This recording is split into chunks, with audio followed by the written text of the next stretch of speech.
जिसे ऐसा सौभाग्य मिल गया है, मनुष्य शरीर रूपी नाव, भगवत कृपा रूपी अनुकूल वायु और सदगुरु रूपी चतुर खेवैया मिल गया है, और फिर भी वो भवसागर से पार नहीं हो पा रहा। अर्थात गुरु आज्ञा का पालन करके, समस्त रागों का त्याग करके, वैराग्य से दृढ़ होकर अनुराग मार्ग में नहीं चल रहा है, तो बोले बड़ा निंदनीय है, वो आत्महत्यारा है, उसकी दुर्गति निश्चित है। जैसे लोग कह देते हैं कि हम कोई पाप करते हैं क्या कि भजन करें, अपने लड़के बच्चों का पालन करते, मेहनत करते, क्या जरूरत है भगवान की। तो तुम सरकारी आदमी हो, स्वतंत्र थोड़ी कि जो तुम्हें मन में आवे सो करो। सरकारी आदेश है, जाओ मृत्युलोक में, तुम्हें मनुष्य शरीर दिया, मेरा भजन करके समस्त आसक्तियों को मिटाकर जीवन मुक्त अनुरागी बनो। अब आप इस आज्ञा का उल्लंघन करेंगे, मोही बनेंगे, विषयी बनेंगे, भोगी बनेंगे, तो सरकारी दंड मिलेगा, नरक, दुर्गति तुम्हारी होगी। आपने कहा हमने कोई पाप तो किया नहीं, तो आज्ञा का उल्लंघन सबसे बड़ा पाप है, भोगो। कई बार सुनाया है कि भारत सरकार तुम्हें सारी सुविधा देकर विदेश भेजे कि आपको अमुक काम करना है, भारत की तरफ से आप जाओ और ऐसा करो, जाके वहां आपको सारी सुविधा, गाड़ी बंगला, स्त्री परिवार सब सुखपूर्वक, और आप इसी में समय व्यतीत किए। जो समय दिया गया था वापस बुलाए गए, जिस काम के लिए भेजा गया था, जितनी सुविधाएं दी गई थी उसी काम के लिए उस काम को किया, बोले नहीं, तो भारत सरकार आपको जेल में डाल देगी कि आपने सुविधाओं का भोग किया, लेकिन आपको जिस काम के लिए भेजा गया था वो काम नहीं किए, इसलिए तुम देशद्रोही हो, तुम्हें दंड मिलेगा। ऐसे ही भगवत द्रोही हो, भगवत आज्ञा का उल्लंघन करके भजन ना करते हुए विषय भोगों में समय व्यतीत किया, ऐसे दिव्य मनुष्य शरीर को तो जाओ नारकी गतियों को भोगो, ये दंड मिलेगा। भगवत द्रोही हो, जो न तरे भवसागर असमाज नर पाए, सुअति निंदक मंदमति आत्मनन गति जाए। प्रभु कह रहे, जो परलोक इहां सुख चाहू, सुनी मम बचन हृदय दृढ़ गाहू, सुलभ सुखद मार्ग यह भाई, भगति मोरी पुराण श्रुति गाई। प्रभु कह रहे, यदि इस लोक में भी और परलोक में सुख पाने की इच्छा रखते हो तो मेरी बात सुनो, मेरी सो, हरिवंश महाप्रभु, मेरी सो भैया, ए भाई तुम्हें मेरी कसम है, कृष्ण गुण संच ई परलोक सकल सुख पावत, मेरी सो कृष्ण गुण। तुम्हें हम अपनी शपथ दिला के कहते हैं, भगवत भजन करो, इस लोक और परलोक सब जगह सुख पाओगे। यहां कह रहे, जो परलोक यहां सुख चाहो, यहां भी दसों दिशाएं आनंदमयी हो जाती हैं जो भगवत शरणागत होता है। मेरे वचन सुनो, प्रभु कह रहे, मेरे वचन सुनो, अगर इस लोक और परलोक में भी सुख चाहते हो, हृदय में मेरे वचनों को दृढ़ता पूर्वक पकड़ो। एक मेरी भक्ति का मार्ग ऐसा सुलभ है, सुखदायक है, और समस्त पुराणों और वेदों ने भी गाया है। वेदांत का अद्भुत दर्शन कराने वाले आद्य गुरु भगवान शंकराचार्य जी ने भी कहा, स्वरूपानुसंधान भक्ति रेव गरीयसी। बोले आत्म सुख में सबसे श्रेष्ठ उपाय है भक्ति, स्वरूपानुसंधानम भक्ति रेव गरीयसी, भक्ति सबसे श्रेष्ठ। कहीं ऐसा नहीं जहां भक्ति की महिमा का गान न किया गया हो। स्वयं प्रभु कह रहे, मेरी भक्ति सुलभ है, सुखदायक है, और ये किसी के अधीन नहीं है। भक्ति स्वतंत्र सकल सुख खानी, बिनु सत्संग ना पावे प्राणी, पुण्य पुंज बिनु मिलहि न संता, सत्संगति संस्कृति कर अंता। भक्ति स्वतंत्र है, किसी साधन के अधीन नहीं है, इसीलिए सर्वेषु साधन वरेषु चिरम निराशा। परंतु ये बिना संतों के संग के प्राप्त नहीं होते। स्वयं भगवान कह रहे, बिनु सत्संग न पावई प्राणी। अगर संतों का संग नहीं मिला तो भक्ति का रंग चढ़ने में आने वाला नहीं। और बिना सुकृतों के समूह के संत दर्शन नहीं होते। पुण्य पुंज बिन मिले न संता। और यदि संत मिल गए तो संत का ऐसा महामहिम प्रभाव है कि संस्कृति कर अंता, अब तुम्हारे आवागमन चक्र का निश्चित नाश हो जाएगा। भगवान कह रहे हैं, मैं जिस भक्ति की बात कह रहा हूं उसमें कोई विशेष प्रयास की बात नहीं है। कहु भगति पथ कवन प्रयासा, जोग नमक जप तप उपवासा, सरल स्वभाव न मन कुटिलाई, जथा लाभ संतोष सदाई। कहो भाई, भक्ति मार्ग में क्या तुम्हें कठिनता लगती है? भगवान कह रहे हैं, क्या कठिनता है, क्या श्रम है? मैं ये तो नहीं कह रहा कि आप अष्टांग योग, आसन प्राणायाम प्रत्याहार ध्यान धारणा समाधि यम नियम, ऐसा तो नहीं कह रहा। भक्ति की बात कर रहा हूं। इसमें योग की भी आवश्यकता नहीं, अष्टांग योग। इसमें बड़े बड़े यज्ञों की बात नहीं कर रहा हूं कि अविष्यान इतना रुपया इतना पैसा हो तब ऐसी यज्ञ होगी, इसकी भी जरूरत। इस मंत्र का ऐसे जप अनुष्ठान करो, ऐसा भी भक्ति में विधान नहीं किया। कठोर तपस्या का ऐसा भी आदेश नहीं किया। हां, यहां जो आवश्यकता है उसको समझो। मन में कपट न रखो, सरल स्वभाव न मन कुटिलाई। सरल स्वभाव वाले बनो, जो वाणी में वही हृदय में वही आचरण में, जो हृदय में वही वाणी में वही आचरण में, यह है सरल स्वभाव।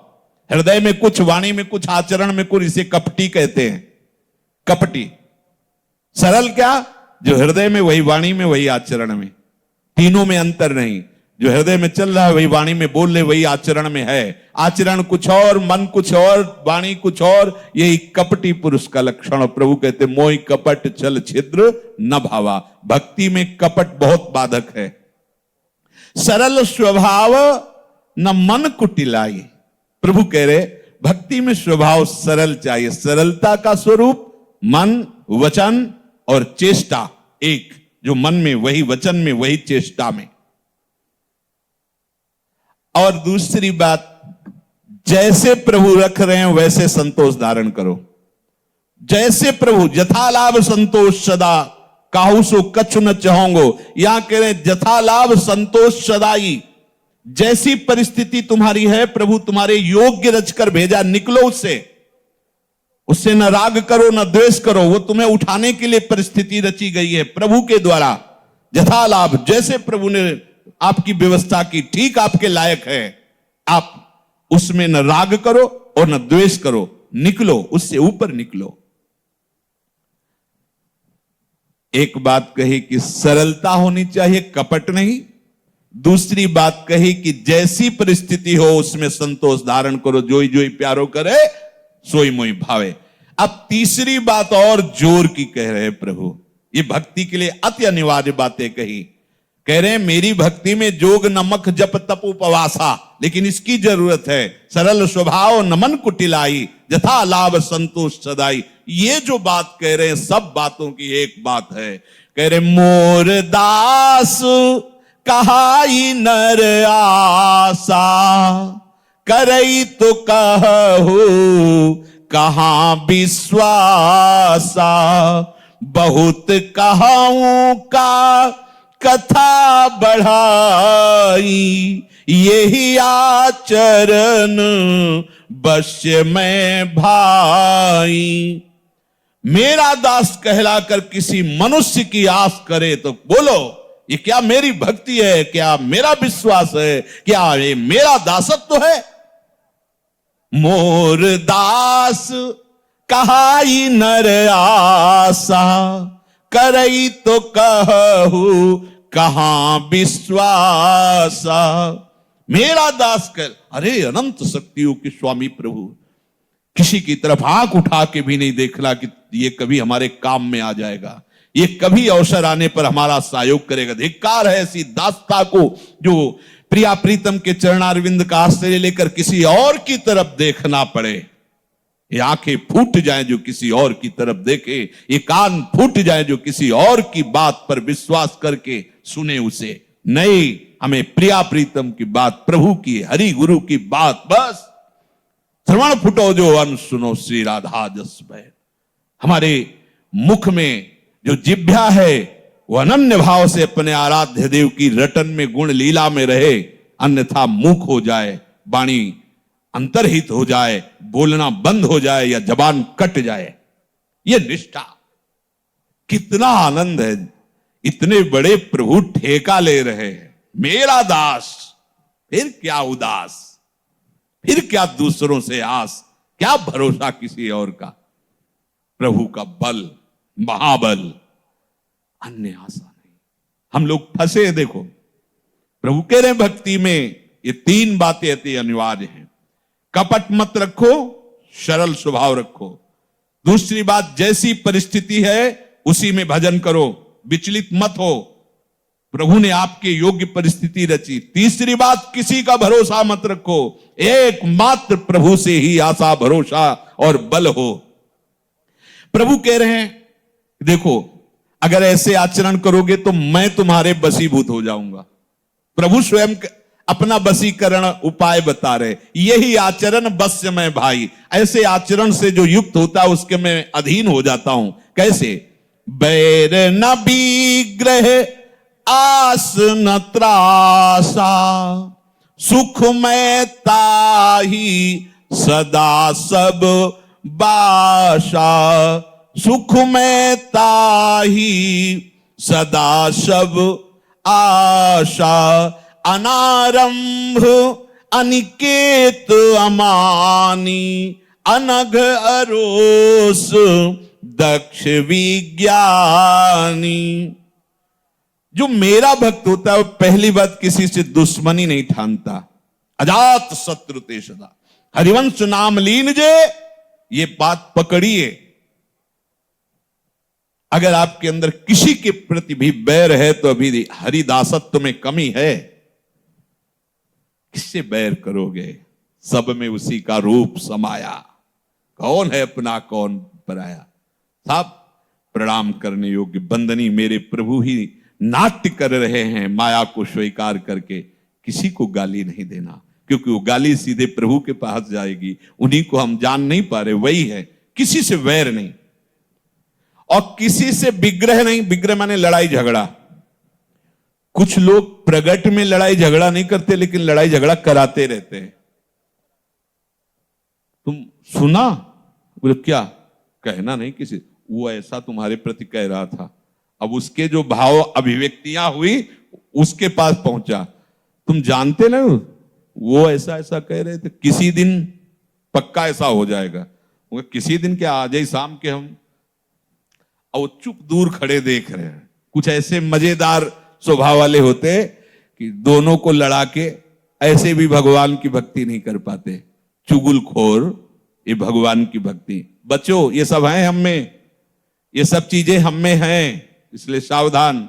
हरिदासत्व में एक कलंक है, किसी का आश्रय लेना, किसी से वैर करना, किसी की लड़ाई झगड़ा कराना या लड़ाई झगड़ा करना।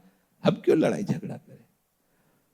अगर तुम गाली देते हो, अपमान करते हो, मारते हो, तो हम कोई अनाथ थोड़ी है। हमारे स्वामी वो देख लेंगे तुम्हें, और वो जब देख लेंगे निहाल हो जाओगे तुम, निहाल हो जाओगे।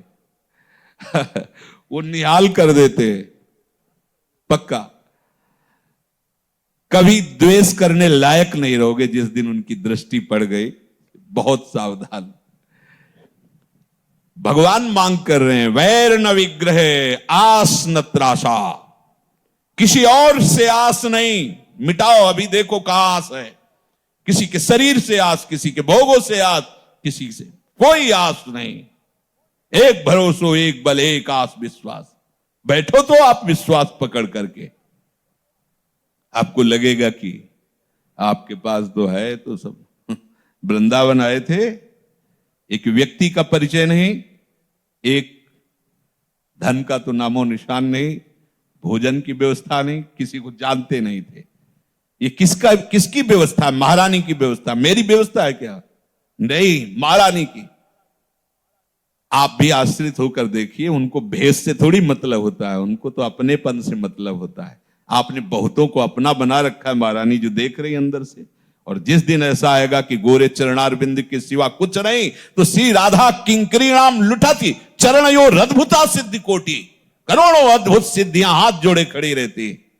ये किसी की चापलूसी या चालबाजी से थोड़ी सुविधाएं, ये महारानी की कृपा कोर से सब है। और उस कृपा कोर के आप भी अधिकारी हैं, पर शर्त है मोरदास कहाई नरासा, अन्य की आशा नहीं, अन्य आशा नहीं। प्रभु कह रहे उसके लिए सभी दिशाएं सुखमयी होती हो, जहां भी वास करेगा आनंद ही आनंद रहेगा। किसको? किसी से बैर नहीं, किसी से झगड़ा नहीं, किसी से आस नहीं, किसी से भय नहीं। क्यों भय किसी से? इतना बड़ा मालिक मेरे साथ है, मुझे कोई छू सकता है? हाँ, उसको पिटवाना है तो कोई बचा सकता है? नहीं बचा पाएगा। उसको नहीं पिटवाना तो कोई पीट सकता है? नहीं। आग में फेंका गया, जहर खवाया गया, सांपों के बीच में कृत्या उत्पन्न की गई, क्या क्या नहीं किया गया। एक रोम झुलसा क्या प्रहलाद का? तो प्रभु केवल प्रहलाद जी के ही हैं क्या? नहीं, प्रभु यह कह रहे हैं यही आचरण बस में भाई, ऐसे आचरण करो मैं तुम्हारे अधीन हो जाऊंगा। प्रभु कह रहे हैं अनारंभ, ये महान भक्त का लक्षण है, ये सिद्ध भक्त का लक्षण है। उसके द्वारा संकल्पित कोई कार्य नहीं होते कि ऐसा करो, परसों ऐसा कर लिया जाए, ऐसा नहीं होगा।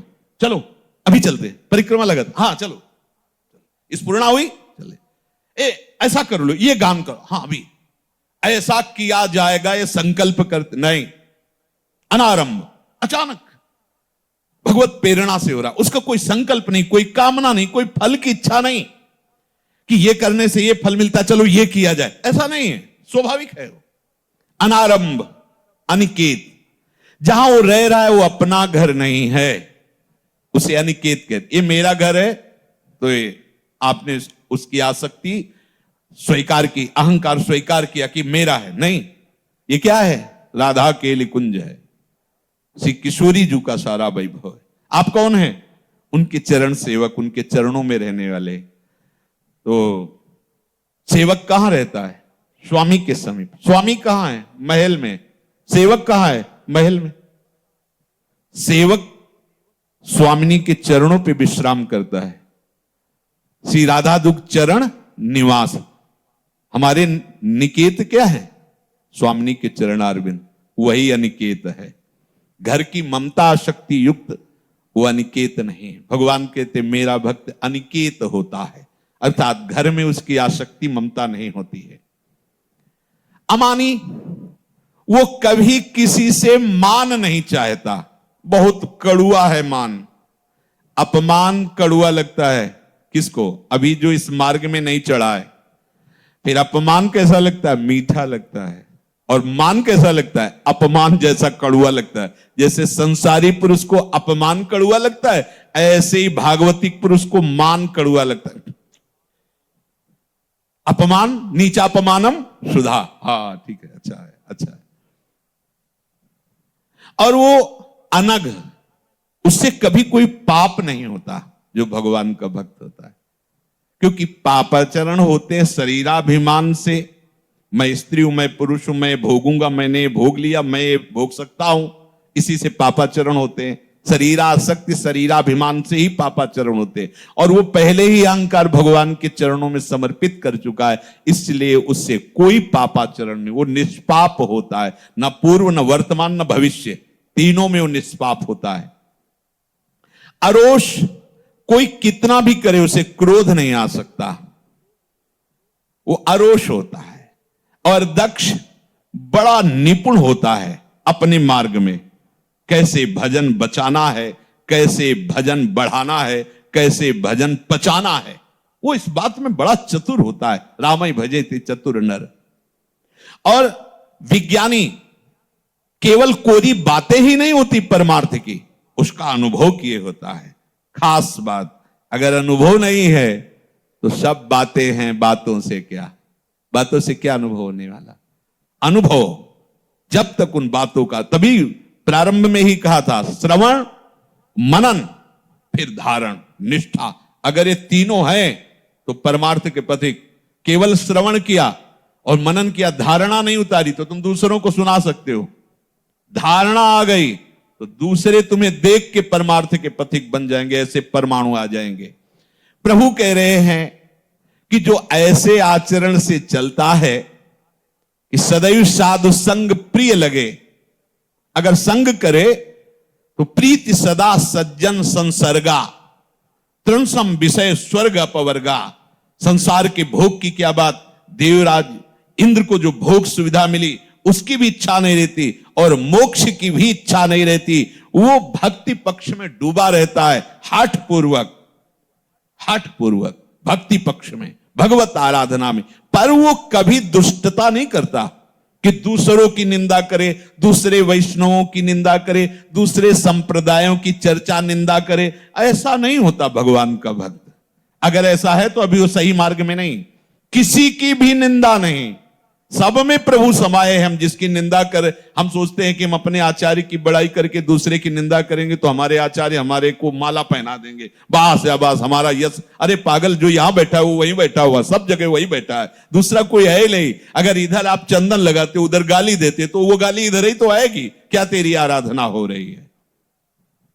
दुष्ट तर्क शब्द दूरी बहाई, अपने हृदय की दुष्टता, तर्क आदि कुतर्क आदि को दूर बहा करके जो मम गुण ग्राम नाम रत गत ममता मद मोह ताकर सुख सोई जानई परानंद संदोह। प्रभु कह रहे हैं, भयाद्रणादुपरतम मंस्यन्ते त्वां महारथाः येषां च त्वं बहुमतो भूत्वा यास्यसि लाघवम्। हे पार्थ, ये जो बड़े बड़े महारथी लोग हैं, ये जब देखेंगे तेरी इस स्थिति को कि तू अपने कर्तव्य कर्म से विलग हो रहा है, तो ये समझेंगे कि तू भयभीत हो गया है, इसीलिए तू अपने कर्तव्य कर्म से हट रहा है। जिनकी धारणा में अभी तक तू महावीर रहा है कि अर्जुन महावीर है, बड़ा प्रशंसनीय योद्धा है, उनकी दृष्टि में तू लाघवता को प्राप्त हो जाएगा। वो तुम्हारी निंदा करेंगे। भाव ये है, भगवत कृपा से हमें भगवत मार्ग मिला है। अब हमारा परम कर्तव्य है हमें शरीर रहते हुए शरीर से मुक्त हो जाना, तभी प्रेम होता है प्रभु से। अगर देहदार सुत आदि में हमारा अनुराग है तो प्रभु से अनुराग किस मन से करेंगे, किस बुद्धि से करेंगे? ये भगवत मार्ग केवल संत सद्गुरु वाक्य पर ही है। अगर इन वाक्यों का श्रवणेन्द्रिय के द्वारा पान नहीं हुआ तो उसकी मति गति ये सुधर ही नहीं सकती। मति सुधरे तो गति सुधर जाए, और मति दुर्मति में स्थित है। शरीर सुख, शरीर संबंधी सुख, बस ये ऐसा जाल फैला हुआ है कि जहां हम परमार्थ पे चलने की सोचते मन घबरा जाता है, भयभीत हो जाता है। हम कैसे चल पाएंगे? क्यों? क्योंकि शरीर राग है, शरीर के भोग छोड़ने में वो जो मन हमें अभी तक दुर्गति करता रहा, क्लेश देता रहा, हमारे अंदर अशांति, चिंता, शोक, भय, क्या क्या वर्णन करें। आज जब हमें सद्गुरु कृपा से अवसर मिला है, इन सब प्रापंचिक भ्रमात्मक जो सुखाभास परिणाम स्वरूप दुख, इससे मुक्त होने का अवसर है, तो यही मन हमें धोखा दे रहा है, मन भयभीत कर रहा है। हम कैसे चल पाएंगे पूरा जीवन वैराग्य से? कभी कोई गलती हो गई तो, कभी कोई साथ न दिया तो, तुम्हें किसी साथी की जरूरत नहीं। जिसके साथी श्री कृष्ण है, उसे किसी और साथी की जरूरत नहीं होती, और जिसके साथी श्री कृष्ण नहीं, उसका कोई भी निर्वाह कर ही नहीं सकता। कैसे करेगा? क्योंकि सब जड़ शरीर को मैं मानने वाले हैं, वो तुम्हारा क्या साथ दे सकते हैं? जो सर्वव्यापी है अर्थात सब जगह है, सर्वशक्तिमान है अर्थात वो कर्तुम अकर्तुम अन्यथा कर्तुम सर्व समर्थ है वो, और हमें बहुत प्यार करते हैं। समस्त सुहृदों के अहेतुकी मित्र भगवान श्री कृष्ण है। अहेतुकी, किसी गुण से देखकर वो नहीं रिझते, वो अपनी तरफ से, देखो हम लोगों को अपनी तरफ से स्वीकार किया है। कितना सुंदर संयोग बैठाल दिया प्रभु ने, जो हम खोजते रहते तो भी ये संयोग न बैठता। अब प्रभु कह रहे हैं कि इस मार्ग में तो जो तुम कदम रखे हो, तो सब तुम्हें आदर दृष्टि से देखते हैं। हम उसे युद्ध की जगह कर्तव्य पर देखते हैं। अब हमारा कर्तव्य है,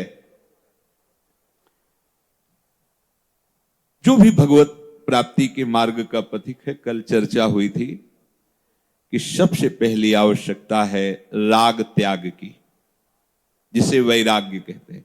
वैराग्य शब्द से ही हमारे कान खड़े होने लगते हैं। वैराग्य मतलब कोई भयावह बात नहीं, ये मन तुम्हें धोखा दे रहा है। वैराग्य का तात्पर्य है महासुख की यात्रा, राग का तात्पर्य है दुख में नरकों की यात्रा। जब हम राग की तरफ कदम रखते हैं तो अमृत जैसा लगता है, लेकिन उसका परिणाम विष से भी भयानक है।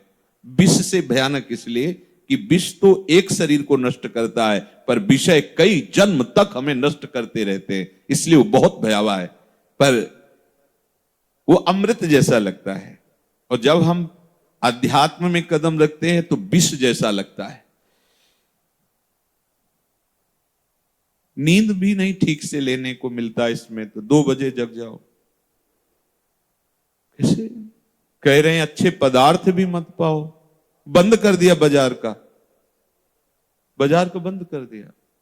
वो प्रश्न कि डबल रोटी तो अब हम बना नहीं पाते रोज भोजन, तो डबल बेकरी के बिस्कुट तो चल सकते हैं ना, वो अमुक चीज चल। हमारा उद्देश्य आपको परेशान करना नहीं है, परेशानी से मुक्त करना है। जितने भी पदार्थ बने हुए आते हैं वो वास्तविक आपके लीवर के लिए ठीक नहीं है, मान लीजिए, क्योंकि आपका अध्यात्म मार्ग है। आपको बहुत ही चर्बी रहित, रजोगुण तमोगुण रहित सात्विक आहार चाहिए, जिससे आप शांत गंभीर भाव से भगवत चिंतन कर सकें। इन सब पदार्थों में वो बात नहीं है जो हमें परमार्थ में पुष्टता दे सके। चाहे आप ये नमकीन, बिस्कुट, ब्रेड, जो भी आप लोग, इसे आपको लगता है कि समय बचता है, लेकिन समय प्रयोग कहां करते हो? विषय चिंतन में, राग द्वेष के चिंतन में, जागतिक चिंतन में। अगर राधा राधा कहते हुए 2 रोटी बना ली और नमक रख लिया, आप देख लो आपका चिंतन बदल जाएगा। कौन सी ठाकुर सेवा करनी है आपको? बहुत सहजता में समझ लीजिए ठाकुर सेवा का मतलब क्या है। आपकी क्रिया वेग को भगवान में अर्पित करना, क्रिया वेग को भगवान में, प्रभु में अर्पित करना, यही ठाकुर सेवा है। अगर आपके अंदर क्रिया वेग नहीं हो रहा है और आप सुबह से बैठे हैं भगवत चिंतन में, आपको आश्चर्य होगा। रात्रि के 8 बजे मंगला हुई है, मिश्री का इतना टुकड़ा भोग लगाया है, पवा के मुंह पोंछ के शयन करा दिया है।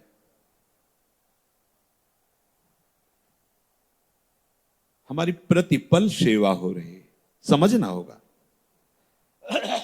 अगर हम केवल बाहरी क्रियाओं की प्रधान, अब जैसे तैसे पेट भर लो, बस ये करना वो करना वो, तो आप कभी धैर्यपूर्वक देख पाएंगे कि आपका स्वरूप क्या है, आपका मार्ग क्या है, आपकी चिंतन शैली क्या है, आप कितने विषयों से ऊपर उठ रहे हैं। इसको बड़ी सूक्ष्मता से समझना होगा। आप एक सेवा को क्रिया मान करके कर लिए तो विश्राम सेवा में नहीं, विषयों में होगा। देख लेना, अंदर से देख लेना, देख लीजिए, खूब नेत्र हैं फैला के देख लीजिए।